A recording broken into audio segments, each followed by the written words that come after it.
Bismillah. Assalamualaikum warahmatullahi wabarakatuh. Innal hamdalillah nahmaduhu wa nasta'inuhu wa nastaghfiruh wa na'udzu billahi min shururi anfusina wa sayyiati a'malina. Man yahdihillahu fala mudilla lahu wa man yudlilhu fala hadiyalah. Asyhadu an la ilaha illallah wahdahu la syarika lah wa asyhadu anna Muhammadan 'abduhu wa rasuluhu la nabiyya ba'dah. Allahumma shalli ala Muhammadin wa ala alihi wa ashabihi ajma'in wa man tabi'ahum bi ihsanin ila yaumiddin amma ba'd. Akhirul kiram azzani Allah wa iyyakum. Semoga Allah Subhanahu wa taala selalu merahmati antum dimanapun antum berada. Di antara salah satu tokoh dakwah besar yang selama ini dikenal sangat menjunjung tinggi sunnah Nabi Shallallahu Alaihi Wasallam, menghidupkan pemahaman salafus saleh, dia tak ada lain dan tidak ada bukan adalah Syekhul Islam Ibnu Taimiyah rahimahullah. Namun amat disayangkan, beberapa orang jahil, termasuk juga yang di Indonesia, telah banyak yang menuduh Ibnu Taimiyah rahimahullah dengan tuduhan-tuduhan yang berisikan fitnah dan perendahan diri. Seakan mereka lupa bahwa daging ulama itu sangat beracun. Di antara tokoh yang demikian sengit membenci dan menampakkan kebencian terhadap dakwah yang digelorakan oleh Syekhul Islam Ibnu Taimiyah rahimahullah adalah Idrus Ramli dan juga Dr. Ar-Razi Hasim. Semoga Allah memberi petunjuk kepada keduanya.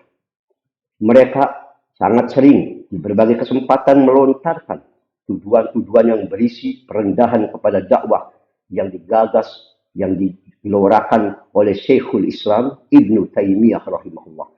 Dan ana secara pribadi juga telah menyimpan beberapa dakwah-dakwah, khususnya kedua orang tadi, yang intinya sangat merendahkan dan meragukan ketinggian Ibnu Taimiyah rahimahullah.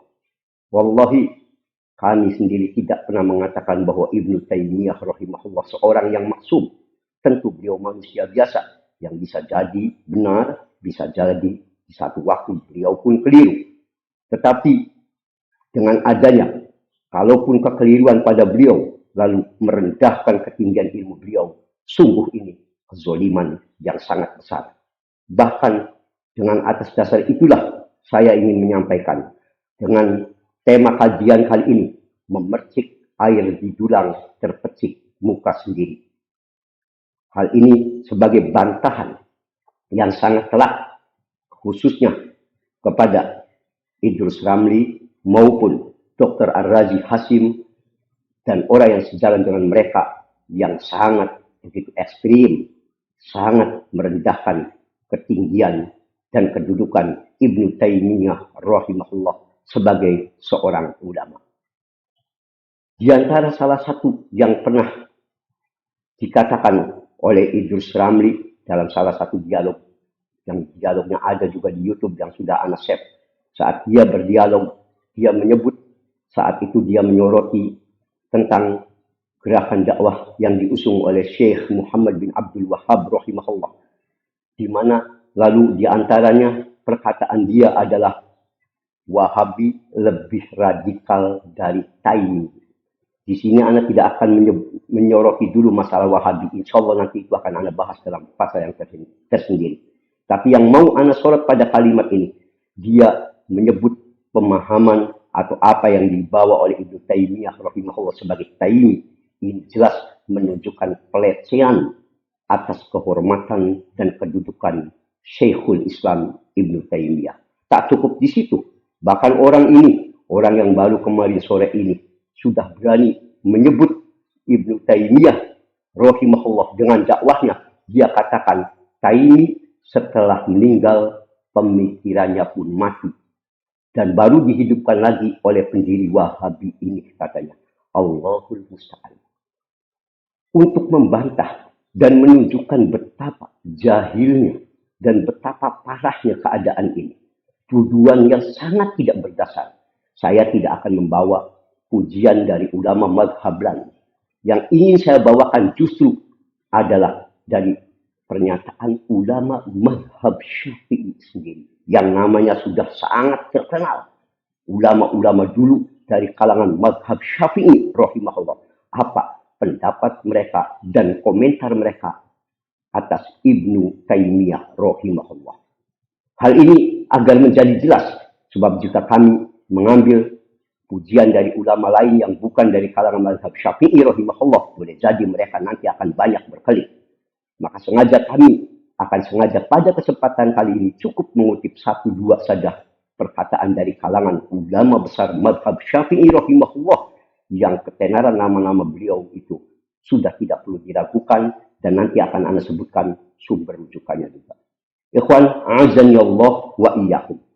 Kita awali apakah benar apa yang dituduhkan tadi oleh semacam Idrus Ramli bahwasanya pemikiran Ibnu Taimiyah ini bahkan telah mati, ya, setelah dia mati langsung ikut mati dan baru dihidupkan lagi oleh Syekh Muhammad bin Abdul Wahhab rahimahullah. Demikian pula Ar-Razi yang menganggap bahwasanya di dalam salah satu ceramahnya menganggap seluruh 4 ulama mazhab katanya. 4 ulama mazhab bahkan. Dia katakan maknanya telah menghukumi Ibnu Taimiyah rahimahullah sebagai orang yang menyimpang. Mari kita lihat bagaimana perkataan ulama khususnya dari kalangan mazhab Syafi'i atas Ibnu Taimiyah rahimahullah. Ana awali dengan perkataan Taqiyuddin As-Subki rahimahullah. Taqiyuddin As-Subki rahimahullah ini, beliau sebenarnya banyak berseberangan dengan pemikiran Ibnu Taimiyah rahimahullah. Banyak berseberangan. Terkadang beliau awalnya juga menilai kedudukan Ibnu Taimiyah rahimahullah cukup tajam. Sampai-sampai kemudian Imam Az-Zahabi rahimahullah sempat pernah menegur dari As-Subki rahimahullah ini. Sebagaimana ini terekam dalam Ad-Durarul Kaminah fil A'yani Mi'atis Thaminah juz 1 halaman 51 sampai 52. Maka Taqiyuddin As-Subki rahimahullah, sekalipun beliau tadi dikatakan memang terkadang beliau mengkritik apa yang menjadi pemahaman Ibnu Taimiyah rahimahullah cukup ketat. Tapi saat beliau mendengar ada orang yang menampakkan kebencian kepada Ibnu Taimiyah rahimahullah, tahukah kita apa komentar Taqiyuddin As-Subki rahimahullah? Sekali lagi beliau ini ulama besar dari kalangan mazhab Syafi'i. Langsung dia berkata, "Wallahi ya fulan, ma yubghidu Ibnu Taimiyah." Demi Allah wahai fulan, tidak ada yang membenci Ibnu Taimiyah kecuali hanya dari 2 kelompok atau 2 penyebab. Tidak ada yang membenci Ibnu Taimiyah kecuali ini munculnya dari 2 arah. Apa saja arahnya? Arah pertama, jahilun. Orang ini orang yang bodoh, yang belum tahu hakikat siapa Ibnu Taimiyah. Yang kedua, au sahib hawa, dia pengikut hawa nafsu. Dan tidak ada yang ketiga. Subhanallah. Perhatikan apa yang dikatakan oleh Taqiyuddin As-Subki. Beliau padahal sempat mengkritik pemikiran-pemikiran atau apa yang menjadi pendapat Ibnu Taimiyah. Beliau terkadang mengkritik. Tapi tetap beliau dengan objektif ketika melihat ada orang yang menaruh kebencian besar kepada Ibnu Taimiyah tanpa ilmu rahimahullah. Beliau menolak keras sambil mengatakan, wallah, beliau mendahulunya dengan sumpah, demi Allah, tidak ada yang membenci Ibnu Taimiyah kecuali 2. 1, golongan orang jahil, dia nggak ngerti, bodoh. Yang kedua, dia ini pengikut hawa nafsu. Maka anak tanyakan, apakah antum yang selama ini membenci kepada Ibnu Taimiyah rahimahullah, berakar sekali kebencian kalian dengan dakwah beliau, masuk golongan mana? Apakah kalian tidak mengakui pula keilmuan dari Taqiyuddin As-Subki rahimahullah? Atau kalian merasa lebih hebat, lebih tinggi derajatnya dari Taqiyuddin As-Subki rahimahullah? Kalian pasti akan mengakui betapa hebatnya Taqiyuddin As-Subki rahimahullah. Jika kalian telah mengakui Bagaimana sekarang tanggapan antum? Khususnya antum berdua yang selama ini semangat sekali mengkritik Ibnu Taimiyah rahimahullah. Sementara di sini Taqiyuddin As-Subki rahimahullah mengatakan tidak ada yang membenci Ibnu Taimiyah rahimahullah kecuali dua golongan. Satu, bodoh. Kedua, pengikut hawa nafsu. Pertanyaannya, dari dua kelompok ini, di mana posisi antum? Dan tidak ada posisi ketiga. Maka, tadi Ana sampaikan di awal pembahasan ini, memercik air di tulang, terpercik muka sendiri.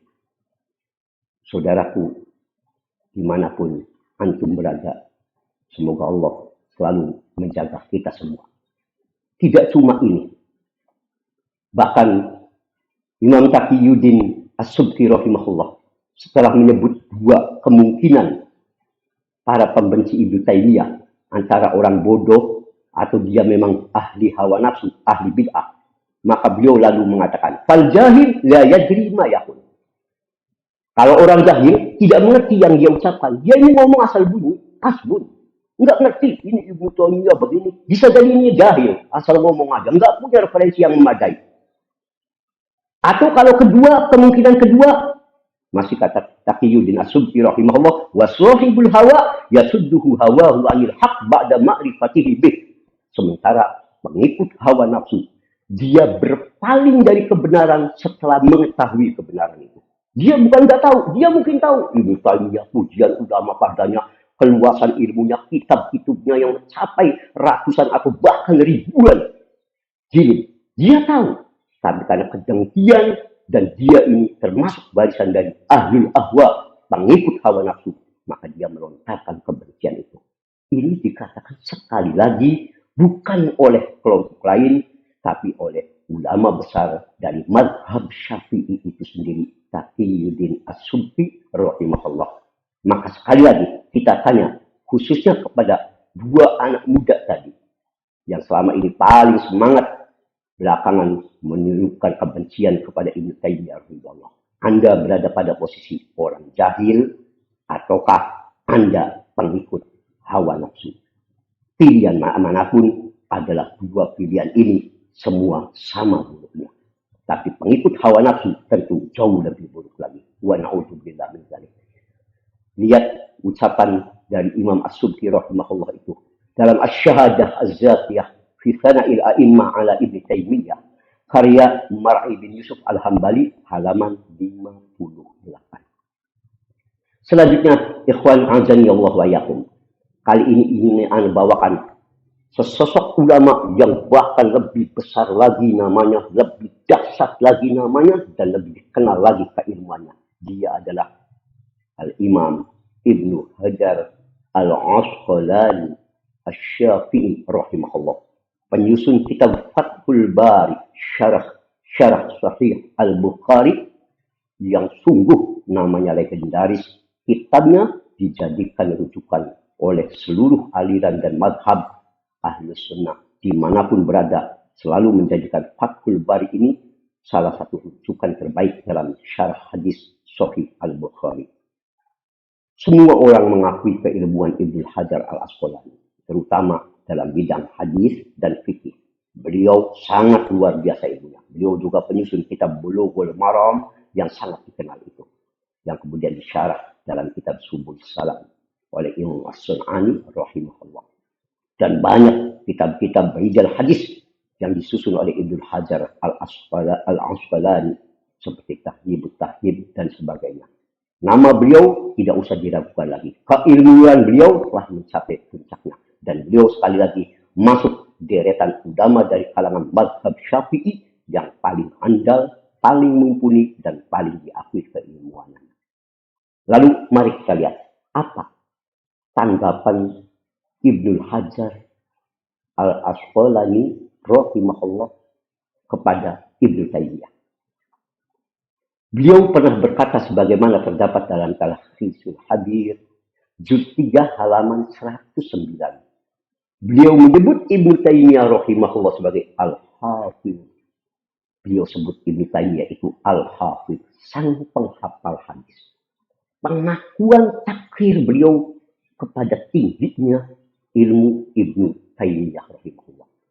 Dalam kesempatan lain, sebagaimana terdapat dalam Fathul Bari, juz 6, halaman 289, beliau sampai menyebut Ibnu Taimiyah rahimahullah sebagai al-allamah, orang yang sangat berilmu, sangat terpelajar.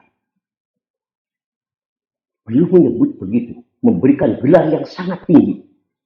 Dan dalam kesempatan lain beliau mengatakan fa'innahu syekh fil Islam bila roib. Dan sesungguhnya Ibnu Taimiyah rahimahullah termasuk syekhul Islam bila roib, tanpa diragukan lagi.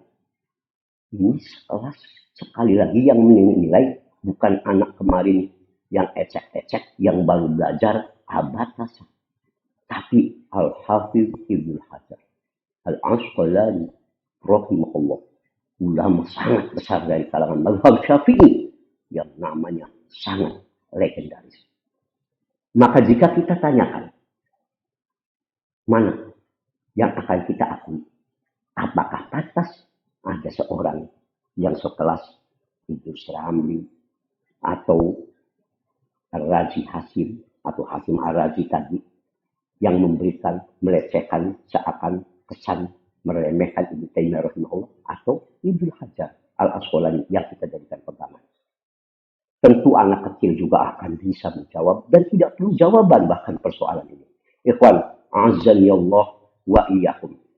Selanjutnya, mari kita lihat Ibnu Hajar Al-Asqalani rahimahullah tadi, di samping telah menyatakan yang tadi saya sebut, menyebut Ibnu Taimiyah sebagai al-allamah, syekhul Islam dan seterusnya, sampai beliau katakan bila roib, tanpa ada keraguan lagi. Gelar ini gelar yang pantas untuk Ibnu Taimiyah rahimahullah. Dalam kesempatan yang lain beliau juga mengatakan wa syafratu imam asy-syaikh taqiyuddin ashhar min asy-syams. Kemasyhuran keimaman Ibnu Taimiyah rahimahullah itu ashhar min asy-syams, lebih terang dari sinar matahari. Beliau katakan sangat lebih gamblang, sangat lebih jelas. Bahkan laqab Ibnu Taimiyah rahimahullah, masih kata Al-Hafidh Ibnu Hajar, dengan Syekhul Islam fi aslihi, di zamannya beliau diberikan gelar Syekhul Islam di zamannya, bakin ilal an alal alsinah az-zakiyah. Gelar ini berlaku dari dulu sampai pun pada zaman sekarang, yaitu waktu Ibnu Hajar rahimahullah hidup. Gelar itu tetap melekat pada beliau. Bahkan beliau katakan, dan gelar itu terus istimror, akan terus diberikan, layak digelarkan, wadan kama kana bil ams, pada diri beliau, ya sampai nanti seperti gelar yang hari ini pun, di zaman beliau pun gelar ini ada. Ibnu Taimiyah adalah al-allam, al-hafidh. Ya, kemudian beliau disebut Syekhul Islam. Gelar itu dari dulu, kata Ibnu Taimiyah, kata Al-Hafidh Ibnu Hajar rahimahullah, sampai sekarang, dan bahkan sampai gada, sampai nanti, adalah gelar yang pantas. Bahkan beliau lalu menutup ungkapannya, wala yunkiru dzalik, dan tidak ada yang mengingkari masalah ini, tentang kehebatan Ibnu Taimiyah. Betapa tingginya derajat Ibnu Taimiyah, betapa luasnya beliau. Tidak ada yang mengingkari ini. Illa min jahli miqdar, kecuali orang yang tidak tahu diri atas kedudukan Ibnu Taimiyah. Orang ini orang nggak tahu diri, orang nggak ngerti kemari sore, orang yang nggak paham apa-apa, dan orang ini orang yang jauh dari sifat al-insaf, jauh dari sifat objektif. Dadanya penuh kebencian, hawa nafsu, dan permusuhan yang datang dari setan. Orang ini tidak memiliki rasa adil, kata Ibnu Hajar Al-Asqalani rahimahullah. Sekali lagi, apa yang tadi Anda sampaikan, itu dikatakan sendiri oleh Ibnu Hajar Al-Asqalani Asy-Syafi'i rahimahullah. Dan ungkapan ini ditulis oleh Ibnu Hajar rahimahullah hari Jumat tanggal 9 Rabiul Awal tahun 835 Hijriah, dengan penukilan oleh murid senior beliau Al-Hafidh As-Sakhawi rahimahullah dalam kitab Al-Jawahir wa Durar juz 2 halaman 734 sampai 736. Itu masih tercantum tulisan beliau. Pengakuan. Dan bahkan beliau mengatakan orang yang mencela Ibnu Taimiyah ini hanya dua kemungkinan. Persis seperti ucapan Imam As-Subki yang tadi saya sampaikan. Kalau tidak bukan orang bodoh yang tidak tahu kedudukan diri, yang nggak ngerti kedudukan dirinya, maka ini atau kedua dia ini tidak objektif. Orang-orang yang buruk jiwanya. Maka pertanyaannya, di manakah Anda posisinya? Manapun posisi Anda, maka na'udzubillah, pilihan itu adalah pilihan yang sangat jelek. Semoga Allah melembutkan hati kita, menjauhkan kita dari sifat kebencian terhadap ulama. Ingatlah, daging ulama itu beracun. Bertobatlah dan tidak layak sekelas Anda berdua menilai ketinggian ilmu Ibnu Taimiyah rahimahullah, apalagi dengan penilaian yang sangat merendahkan. Berkacalah, jangan sampai hal ini sangat memalukan diri kita sendiri dan nanti akan diketawakan oleh orang-orang. Ikhwan, azani Allah wa iyyakum. Akhirnya saya tutup pembahasan yang ringkas ini. Sebetulnya akan banyak yang nanti pujian puluhan dari ulama berbagai lintas mazhab atas kehebatan Ibnu Taimiyah rahimahullah. Tapi sementara di bagian awal, Anda cukup sebutkan tadi saja dulu. Anda ingatkan satu syair bahasa Arab yang berisi satu nasihat.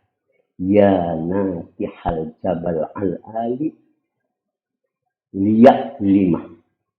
Maksudnya, wahai orang yang akan menabrak gunung yang menjulang tinggi. Asfik ala roksi. Kau ingin menabrak gunung yang tinggi? Kasihani kepalamu, la tusfik alal jabal, jangan kasihani gunungnya. Kau punya kepala, kau pengen tabrak gunung, kau tidak usah kasihani gunung, tapi kasihani kepalamu yang akan pecah, bukan kelasmu untuk membicarakan, apalagi dengan penuh kerendahan Ibnu Taimiyah rahimahullah. Kepalamu dikhawatirkan, tandukmu yang akan pecah, karena bukan kelas model engkau yang berbicara kejelekan pada orang sekelas Ibnu Taimiyah rahimahullah. Sekali lagi, apa yang Anda sampaikan ini demi Allah, bukan karena kita menganggap Ibnu Taimiyah rahimahullah itu seorang yang maksud, sudah pasti beliau ada kekeliruan. Tapi ingat, jangan kita bersikap apalagi kurang adab, kurang ajar kepada orang yang sudah diakui keilmuannya bahkan dari seluruh mazhab. Subhanakallahumma wa bihamdik. Asyhadu an la ilaha illa anta. Astaghfiruka wa atubu ilaik. Walhamdulillahi rabbil alamin. Wa sallallahu ala Muhammadin. Wassalamualaikum warahmatullahi wabarakatuh.